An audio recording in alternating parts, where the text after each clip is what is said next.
Okay, so we need a new frame.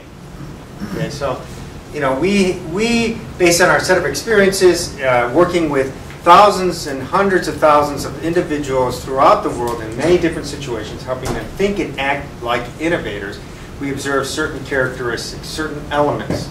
And we like to just kind of share with you some of those. Obviously, we don't have enough time to go into like an excruciating amount of detail, but hopefully you understand some of the aspects of it, and then we can talk a little bit further in terms of how you can actually apply it. We see innovation as a vibe. Okay. What we mean by that is all about energy, not time. Remember that? If you're not in the right state of mind, it's going to affect your ability to create.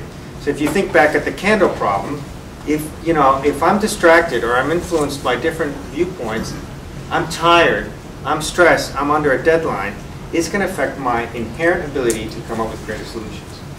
So no matter how much ideation I do, no matter how much time I dedicate, it won't necessarily yield the kind of results that I'm looking for. So being in the right vibe, the right state of mind is key to success.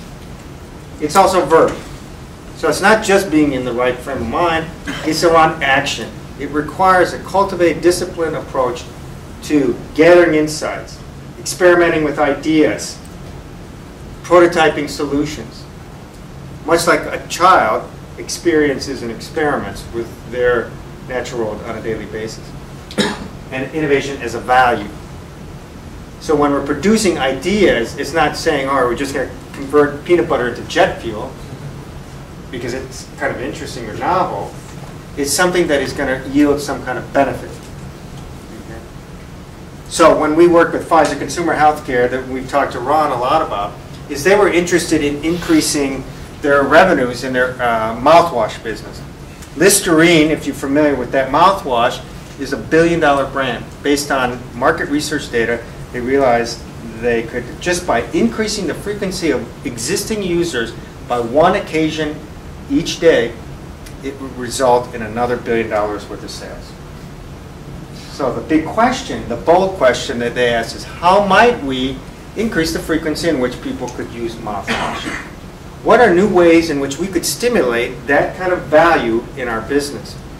So we helped them, we studied consumers in a variety of places all over the world to understand how do they take care of their teeth, basically, their mouths, and how they use mouthwash or some other form to kill germs, freshen their breath, et cetera, et cetera.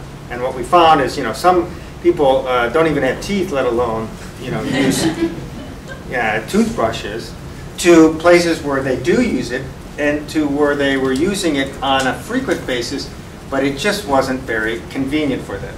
Because let's face it, when you're carrying one of those little bottles around, those industrial-looking bottles that look like you can clean your floor with, it was not very convenient. In fact, when we did ethnography with consumers, literally some people would carry this in their purse or their pocketbook or in their car.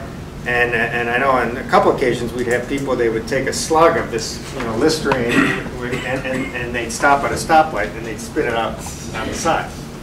Not a very hygienic habit either, all right, even though they were trying to kill their germs. So what could we do? What could Pfizer do in order to do that? Well, they started experimenting with different concepts, and they asked the question, well, what new forms could we put the solution, Listerine, the liquid, and make it convenient for people? So they experimented a lot of different packages and ultimately came up with a great, wonderful innovation called Listerine Pocket Bags. Are you familiar with that? So as a result of that, yes, you have a question? No, they took that and they put the form into a solution called a film strip, which then resulted in something even more miraculous for them. The idea was to encourage people to use mouthwash. But as a result of this nifty little innovation, they created an altogether new category that was first year sales like around 200 million. So not only did they increase mouthwash use, but they created a whole new paradigm of delivering a solution. So again, innovation in its right state of mind, it takes action, but it's for some intended outcome, some of which is sometimes unexpected and very serendipitous. It's wonderful when it occurs.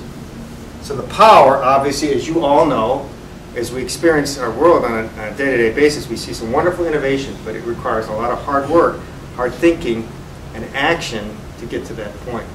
Okay? All right. The thread that goes through it, in our opinion, is the stimulus. What are the things which we can kind of trigger the right frame of mind, the vibe, the right level of action, and the right value?